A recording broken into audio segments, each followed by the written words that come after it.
Hey, howdy, hey, welcome back to my channel. For today's video, we're going to be reviewing Drag Race Philippines, episode 3. So if that sounds good to you, make sure to hit that like button, comment down below what you thought about this episode, and hit that subscribe button. Come join the Amateur Hour community. And without further ado, let's get right on into it.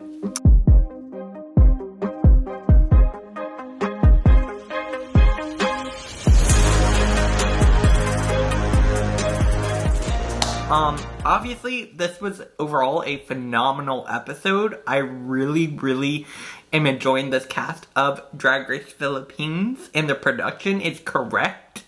And I'm really enjoying this season. I think it's really refreshing and just super fun to watch. If you haven't been watching it, definitely go check it out. So with that in mind, let's get into this review. Obviously, the episode starts out with the queens walking back into the workroom after the elimination of Corazon. I do want to say I really enjoyed Corazon on this season. I thought they were super fun, light in the workroom, and just overall brought some really positive energy to the show. So I am sad that Corazon is no longer on the show, but it is what it is. We move forward and onward. Turin is wiping off her mirror message. Again, I also really enjoyed Turin. Turin, I think, is one of my favorite queens of the season. Just, like, the energy and the, like, vibes that Turin brings into the show are so good. I'm obsessed. I really love Turin. Like, phenomenal queen. Phenomenal. We get to them sitting on the couch. Venus obviously won last week. They're talking about that. They're also talking a little bit about the drama between Minty and Brigadine, more specifically with the fact that they're continuing on with the notion that Brigadine doesn't really have her own brand down, which is an interesting point. Well, interesting point, because I feel like this is something that, like, it seems to be a very high focus in this franchise, and I think it's really interesting, because obviously your brand is something that, like, what you're known for. You gotta have some sort of thing going with that. But it seems like it's an extreme focus. Again, these are all my perspectives as a non-Filipino. Like, I'm not Filipino, obviously. So these are all my outsider perspectives. But it's really interesting to hear what big focuses they bring in their drag. And it seems like their brand is extremely high on that list. And they continue to kind of hint at the fact that Brigadine doesn't really have their brand down. Which, again, like, I really love Brigadine. Like, I think Brigadine is one of my favorite competitors on this season. And I get what they're saying, but also I think I don't know how to say this. Like, I feel like your brand doesn't necessarily have to be so focused. Because when it is so focused, you can kind of, like, almost fall into a trap of only thinking about things from that one angle. Whereas if you don't necessarily can think about things more widely, I don't know, maybe that's just, again, outside of perspective. But it's an interesting conversation for sure. Obviously, Vinyas won last week. I love Vinyas Deluxe. Like, oh my god, they are gorgeous. And this outfit was stunning. This wig, amazing. Just such a positive light in the workroom too. Like, Vinyas always seems to have a smile on their face, and, like, oh my god, I love them. They're so good. This entire cast, like, I'm actually obsessed with this season. Obviously I didn't review episode 1 or 2. I was overwhelmed. It was all coming out at once, and I was like, ah! But I am back with this, and we are continuing forward. But again, huge shout out to Vinyas Deluxe, because you look gorge. You look gorge. I'm obsessed. We get to the new day in the workroom. Obviously now Vinyas and Minty Fresh are the two competitors with badges, and everyone else is, like, tucking and doing the things. Again, not too much to talk about here. I don't know. We're gonna move forward. Gigi is definitely in her head a little bit, because obviously, like, she was just in the bottom. She's trying to pull herself back up, trying to move forward. I really, really love Gigi era as well. Like, I think they're super fun. And just a really, again, super sweet. Like, this entire cast I'm so obsessed with. But Gigi era, I think, is a really fun queen as well. Again, we get this narrative between Brigadine and Minty Fresh. And of course, they happen to be next to each other. That whole Untucked was a mess too. Like, it felt a little bit to me like Brigadine was trying to gaslight Minty Fresh a little bit, if we are being real here. And I feel like moving forward, this relationship is very combative. And I'm hoping they can move forward from that, because I think if they work together, they could work really well together, because they're both really fierce. And I would love seeing them work together. And also, Minty Fresh, gorge, in and out of drag. I cannot believe she is 31. Oh my god. Stunning. Obviously, they're all talking to Mama Pao now. Talking about the mini challenge, importance of voting. Mama Pao tells them what they're going to be doing. They're going to be voting on each queen, ranking them 1 through 9, because there are 10 queens now. And that is the mini challenge. Again, it's super shady, but I kind of live. We get to the voting booth moment. Obviously, everyone votes on how they are going to be ranking the queens. You get the queen, you give them a number. For example, Brigadine, someone voted Brigadine number 9, which happens a lot. This voting moment was so shady. It was so shady. But I kind of live. For it. Like, I think this was really funny and really fun to watch. It was funny and fun. And I really loved it. Again, I also love Mama Pao. Like, oh my god, she's gorgeous. Like, I'm obsessed with this show. I'm so obsessed with this show. It's so good. So good. Alright.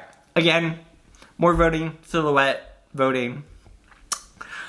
We find out the results. Brigadine is number 9. Venus. Oh wait, no, Brigadine is number 10 because, yeah, that's what it was. Venus is number 9. We get to the final results. Obviously, at the end is Brigadine at number 10 and number 1. And number 1 is, of course, Precious Paula Nicole. Again, love me some Precious Paula. Gorgeous queen. Brigadine. And then they all have to vote for who they're going to put in their girl groups. We get the 2 girl groups because it's going to be a girl group challenge now. Team Purple and Team Pink. Team Purple is going to be led by Brigadine because she was the last one in the voting. And then the other team is run by Precious because Precious was number 1. This is Team 1, obviously led by Brigadine. And this is Team 2, which again is led by Precious Paula Nicole, who decided to go for the queens who had been winning. And then, obviously we also have, so we have Venus, Minty Fresh, Gigi Era, and Silhouette. And obviously Precious Paula Nicole. So that's one group, and the other group is, of course... Alright, so Brigadine's team is, of course, going to be Marina Summers, Turine, Eva the Queen, and Lady Morgana. And, of course, Brigadine as well. So those are the 2 teams, Team Pink and Team Purple. We get to them writing lyrics. Again, they're trying to focus on selling the brand and the song, also talking about what their insecurities are about a little bit, and almost like trying to move those through those insecurities. It was a really cool prompt. I really enjoyed that. We get to the writing. Eva is getting nervous because Eva doesn't necessarily sing, and she's nervous that she's not going to be able to do it well. Again, they're trying to set up this narrative a little bit with the purple team that they're more nervous about everything, and that Team Pink is more confident. You will see that throughout this review, obviously. But it's an interesting narrative, for sure. Then we get to Mama Pao's walkthrough. She's talking about teams. There's not much I really want to talk to y'all about in this moment. Kind of want to move forward to the recording with Nadine Lester. I thought she was great. She was great. She was a great vocal coach. She gave them actual feedback, actual advice. And it was really nice and refreshing. And she was super sweet too. Like, such a good vocal coach. There we go. Yeah, I thought that was great. We get to the recording process. Precious goes first. Again, like, it's almost like any recording session. Like I said, Team Pink is definitely giving off the vibe of more confidence. And then you have Team Purple, who they're, like, a little bit more shaken up about. Again, it's more of the same narrative, but we'll get to that later. Silhouette goes Minty. I love some Minty Fresh. I love me some Minty Fresh. Gigi. And then Vinyas. Vinyas Deluxe. I love Vinyas. I love Vinyas. Alright, then we get to the Flex Bomb girls, aka Purple. The Team Purple, which of course is being led by Brigadine. We get Doreen. All of them do their vocals. Again, Eva La Queen was nervous, but I think she pulls it out in the end. Obviously, Marina Summers plays, like, Marina Summers. I love me some Marina Summers. Like, oh my god, she's so good. She's so good. Yeah, Lady Morgana. Brigading Ding Ding, yet struggles a little bit as well. I love Brigading though, like, I love Brigading. So good. Alright, now we get to choreo. Obviously, the PPE, as I will say, because the Pink Energy, they do their choreo. They're super fun, super fresh, all the good things.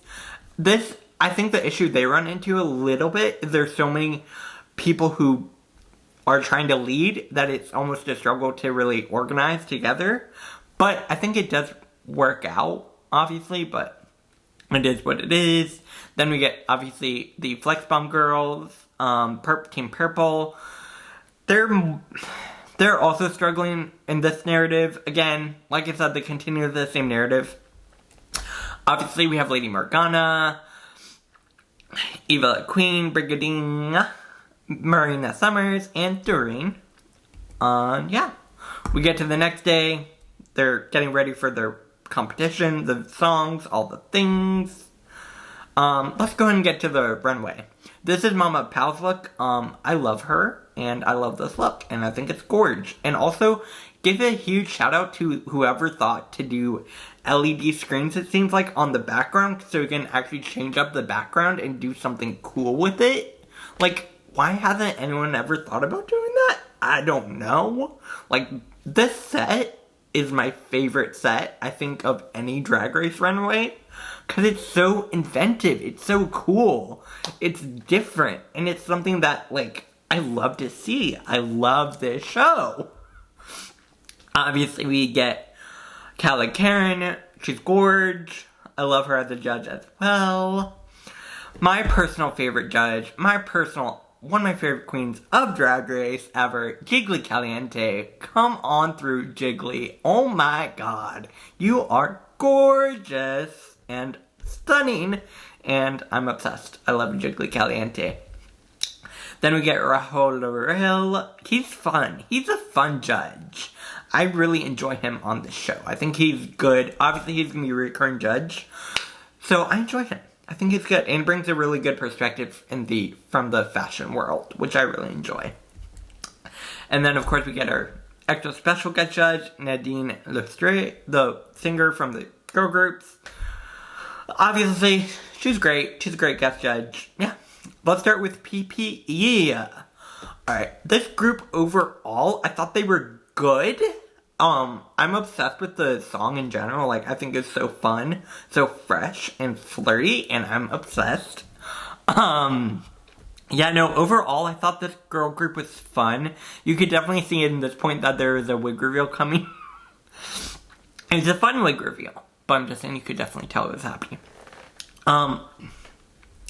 Later on, the judges critiqued them, saying that they're all wearing pink, but they aren't really cohesive in their pinks. And I can kind of see that now, looking back at it. Because they all seem to have a different sort of style with their pink fashions. Which, again, not a bad thing. Just, it doesn't really give the girl group vibe. Which is what you're really trying for in this challenge. Also, huge shout out to Venus Deluxe, because I thought she slayed it. I think she was the best in this group. And yeah, I still obsessed with Venus Deluxe. Like, I'm obsessed. I'm obsessed. And I'm obsessed. Venus is gorge. Gorge. Then we get to the Flex Bomb girls. Tureen is, oh my god, Tureen, you're so good. Oh my god, you're such a good performer. Obviously, we saw that with last week's lip sync, but oh my god, the presence she brings in her performance is so good. I'm obsessed with Tureen, like obsessed. And I thought this was a phenomenal performance. Phenomenal. Overall for the Flex Bomb girls, I thought they were all really great. I really, really enjoyed Tureen, and I really, really enjoyed Marina Summers. I thought Marina could have won as well. Obviously, we'll get to that later, but I thought Marina slayed it as well. Like, oh my god. And Brigading! Come through, Brigading! I'm obsessed. Oh my god, I'm obsessed with the show. It's so good. It's so good. Alright. I'm sorry, it's biased already, but like, it's so good. It's so good. Overall, I thought this group slayed it. They were more cohesive for sure in their looks. And also, like, just in general, they gave off really good energy in the group, and I thought it was super fun. Like I said, Marina slayed it. Oh my god. And look at Eva. Look at Eva the Queen in the background. Her face, her mug, get into it. Oh my god. They're all gorgeous. I'm obsessed. I'm obsessed with the show. It's fine, but I'm obsessed. Like I said, they slayed it. Obviously, Lady Morgana was a little bit struggle bus, but I still love Lady Morgana, so it's fine. Obviously, it ends with them all performing together. Yeah, work. Let's get to this runway, which was Filipino folklore, I believe, was the prompt. First, we have Precious Paula Nicole, who gave birth to a baby on stage. And again, this is Filipino folklore stories. And I thought this was super fun. I love the dedication to it. I thought that it was really well put together. And super campy, too. It was fun and campy and really good. It was really, really good. Yeah, I loved it. Also, you'll see this baby figure being used a lot as a motif throughout this runway. So keep an eye out. Alright, so Precious Paula Nicole. Next we get Silhouette, again holding the baby. I like this, but I see what the judges were saying, like, this is Silhouette's brand, and she definitely could have gone further with it.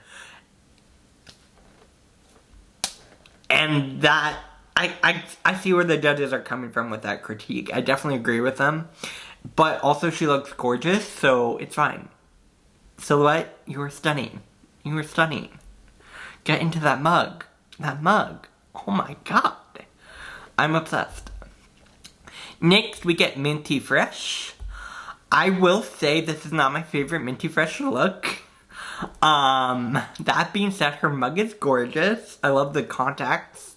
I think those are fun. I'm not crazy about the dress myself. Let me know what you think down below about Minty Fresh's look. But for me, it's not my favorite. Not my favorite. Love Minty Fresh. Not my favorite. Next, we get Gigi Era, who's being the actual baby monster thing. I completely agree with the judges' critiques. If you are going to do this on a drag race competition show, make it drag. Bring on the crystals. Bring on the lashes. Bring on all of that extraness. This is very much giving me haunted house vibes. Again, love a haunted house. Not for Drag Race. Not for Drag Race. Love Gigi. Not for Drag Race. Finally, we have Venus Deluxe.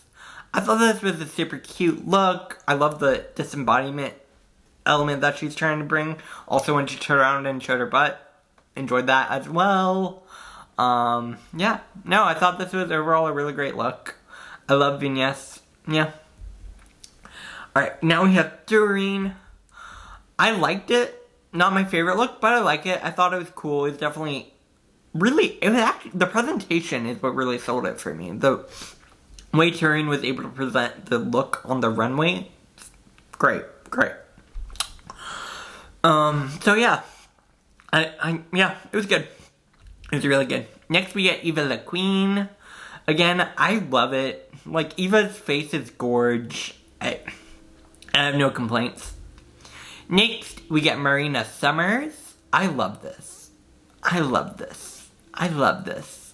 This is why, ultimately, I think Marina could have won this challenge as well. Because A, her runway was great. And B, her performance? Oh my god. Marina, she's one to watch out for. She's the one to watch out for. She's going to come through and slay. Oh my god. I'm so excited for Marina Summers. I'm so excited. Honestly, I kind of wish there was a girl group that they had done. When they had done the girl groups, I kind of wish they had brought Marina and Minty Fresh together on the same team just for some of that drama, and maybe they could move past their drama, because that could have been a great moment. Just saying. Next, we get Brigading. I thought this was so cool, so clever. It was really well put together. It was well presented. Like, Brigading, I love it. Love it. Yeah. Next we have Lady Morgana. I like it. It's good. It's a good look. I don't get the reference personally, but I love it. Love some Lady Morgana. Yeah. Cool. Alright, now we get to placements. We find out that the purple team won, of course. And then they do ultimately decide to give the winning badge to Doreen, which I think is well deserved. I love seeing Doreen get a badge. I love them on the show. And I thought that was really well deserved. I also could have seen Marina getting it as well, just to play devil's advocate there a little bit. But I still am happy for Doreen. So their entire team is safe, which means the pink team is up for elimination, and then that's where the critiques come in. And yeah. So now we get to the critiques. There's some really deep moments that happen here, and I don't feel like I am adequately prepared to discuss them right now. So I'm kind of gonna move past that, if that's alright with y'all. Just moving past it. But obviously, it was intense. It was very, very, very intense. And I felt for these queens. But yeah. Ultimately, they do kind of congratulate Venus, because Venus was the best in their group. And also Precious, Paula, Nicole. It ends up being safe. So the bottom three are Silhouette, Minty Fresh, and Gigi Era. In the end, they ultimately do decide the bottom two to be Silhouette and Gigi Era. And they end up lip-syncing to RuPaul's song Glamazon. This lip-sync was okay. I will say I did enjoy last week's lip-sync more. Maybe I just don't love the song. Maybe if I'm being real here, I just don't love the song. But, obviously, in the end, I think ultimately what happened here was Silhouette would have had to mess up really badly for her to be eliminated, because her look is much better than Gigi's, if we are being real here. So in the end, Mama Pao announces that Silhouette is safe. So congratulations to Silhouette. She gets to go on and continue next week. And unfortunately, Gigi Era is being eliminated. I did enjoy Gigi Era a lot on the season. I thought she brought a lot of really positive energy, positive light to the show. I love them. I'm looking forward to seeing what they do beyond the show, obviously. And yeah, I love some Gigi Era. I'm sad to see her go, but it is what it is. So now we are at a top 9. Next week, I believe, is a musical challenge. Don't quote me on that, but I'm pretty sure. So I'm super excited for that. There will also be an Untucked coming out on Saturday. Let me know if you want me to review that. I'm not sure if I will. It is what it is. Yeah, that does bring the end of my review. Let me know what you thought about this episode down below in the comment section. Make sure to like this video if you liked it. Share it on social media and hit the subscribe button. Come join the Samature Hour community. You can also follow me on my other social media platforms, Twitter, Instagram, and TikTok at Samature Hour. And I will be back here later with another video. Bye, y'all.